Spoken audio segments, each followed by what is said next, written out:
It's not up there in I guess the goals that I set out for myself to be in this league.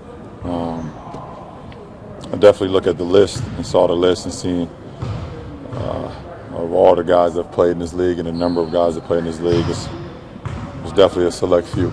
It's a select company. So in that right, it's special in that right. But I can honestly sit here and say that I've never set out to set scoring records or be a part of a scoring club. You always like to say that you don't reflect in the moment on all the stuff that you've done. But is this one harder to ignore? Because only 6 people have done it. No, it's actually been pretty easy. I haven't really even thought about it, to be honest. I know I'm getting close. I don't know where I am right now. I'm honestly telling you the truth. I just this is not one that I'm kind of like losing sleep over, to be honest. Like I told you, scoring has never been the A-all, B-all for me as a basketball player. You want to tell you?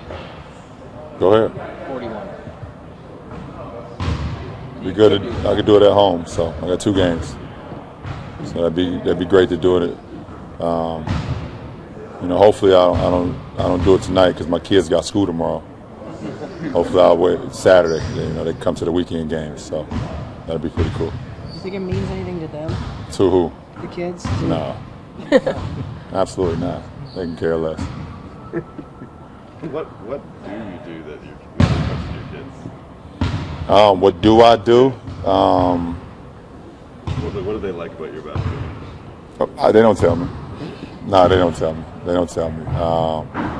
So I don't know. I just hope that I'm inspiring them. I'm doing something right because they both play ball, and I never put a ball in their hands.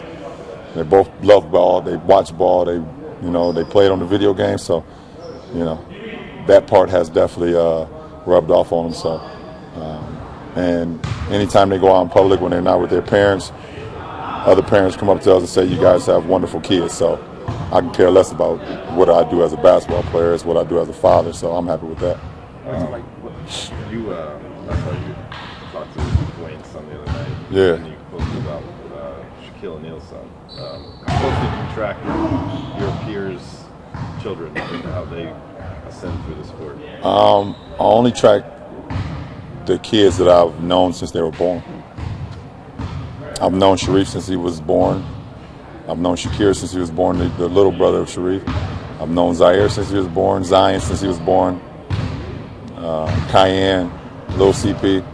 So I track all the kids that I've known since they were born and I was around. Obviously, I was a teammate of Shaq, teammate of D-Wade's. I've been a best friend of D-Wade's for a while now, so I've been around him for so long. I've seen the growth of all the younger kids now be like in high school. It's weird to see, Sharif as a high school senior now and Zion Zaire as a sophomore in high school. It's so weird to see that. So, I track those kids and then the kids that be a part of my camps in the summertime that you guys kind of know about, and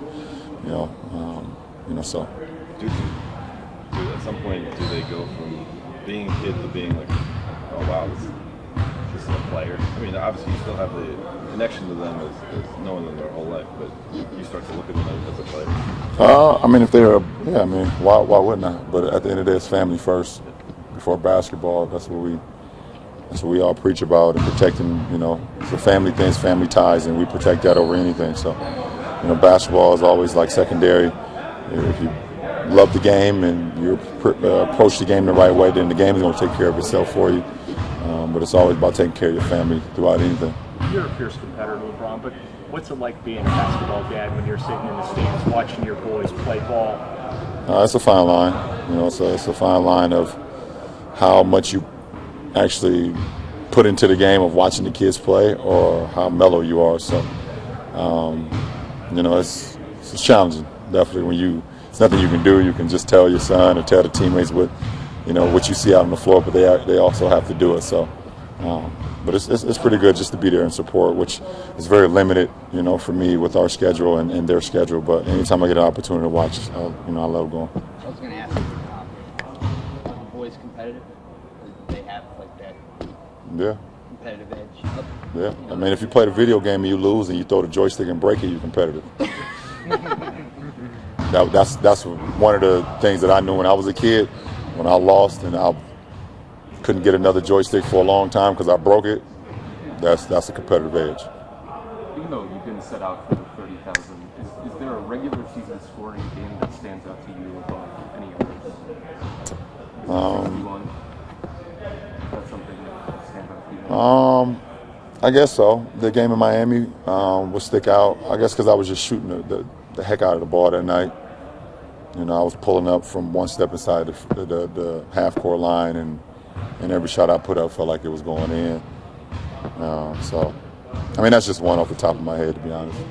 Going back to that, was that a night that you felt like that was coming, or did it just happen organically?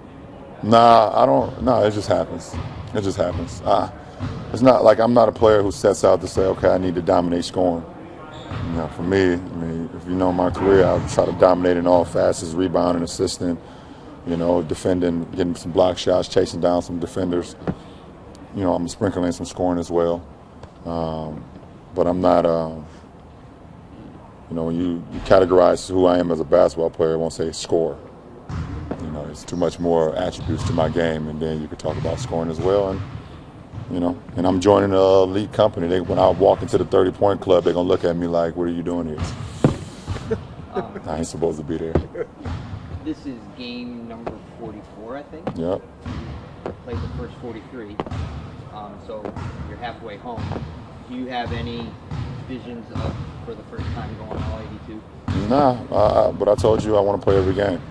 And if my health continues as it is right now, then that's what it is. Hey, Brian, back to 30K. What do you think Frankie and Coach Drew and Dan Brown think on that? Coach Dan Brown will say he knew it. He was one of the first ones to tell me I was going to be an NBA player. He told the media I was going to be an NBA player when I was a freshman in high school, and I didn't believe him. He said I was the best basketball player he had ever seen at 14, and I didn't believe him. You know, Coach Drew and you know, Frankie will probably say the same. You know, and you